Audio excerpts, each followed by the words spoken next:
अस्सलाम वालेकुम, मैं कामरान काज़मी। कल दी रात गुजरी है शबे बरात, जिहदे विच मैनूं बड़ी शिद्दत नाल अपना पिंड याद आया। मैं बच्चों वास्ते भड़ोलियां मिट्टी दियां लभदा रहा पूरे इस्लामाबाद दे विचों। मैनूं जिथे जिथे इम्कान सी मिल जाण दा उत्थे उत्थे मैं गया, मैनूं भड़ोली नहीं मिली। भड़ोलियां शायद हुण वाले बच्चे ना जानते होण। भड़ोली वो चीज़ हुंदी सी जिहदे विच मिट्टी का गला जिहा बना के उहदे विच सुराख करके तो उहनूं खूबसूरत जी एक बर्तन जिहा बनाया हुंदा सी, उत्ते उहदे धागा लगा हुंदा सी जित्थों फड़ीदा हुंदा सी, ते उहदे विच मोमबत्ती रखण दी जगह सी, जिन्हों छोटियां छोटियां बच्चियां रात नूं शबे बरात दी रात नूं मोमबत्तियां लगा के ते महल्ले विच इकट्ठियां होकर फिरदियां सन, जिन्हां दियां उन्हां भड़ोलियां दे विच फिर महल्ले दे बजुर्ग खवातीनो हज़रात जिहड़े हुंदे सन, बाबे माइयां वड्डे जिहड़े भी सन, ਉਹ ਉਹਨਾਂ ਦੇ ਵਿੱਚ ਉਹਨਾਂ ਦੇ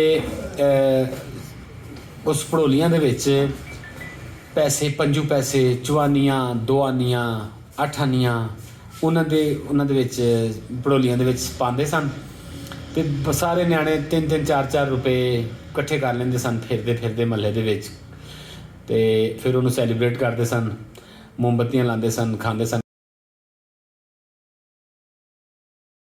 कब्रस्तान जाते सन, इबादत करते सन। छोटे बच्चे सारी रात बड़ा एक्साइटमेंट नाल जागते सन। तहज्जुद फजर रोज़ा ये सारा प्री रमज़ान एक प्रैक्टिस होंदी सी जिहड़ी कि असीं भुल गए हुण। चिड़चुड़ियां होंदियां सन छोटी छोटियां, वो स्टिकां होंदियां ने मसाले वालियां, वो मैनूं इंग्लिश च नां नहीं आउंदा पिया।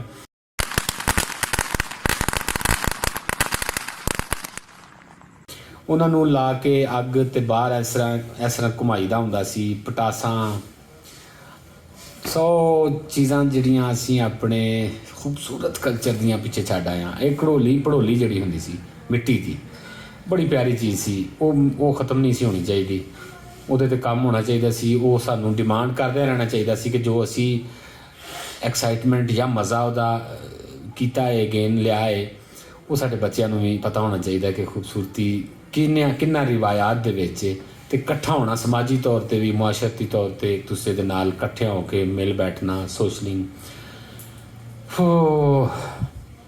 चला गया दौर। अल्लाह हाफिज़।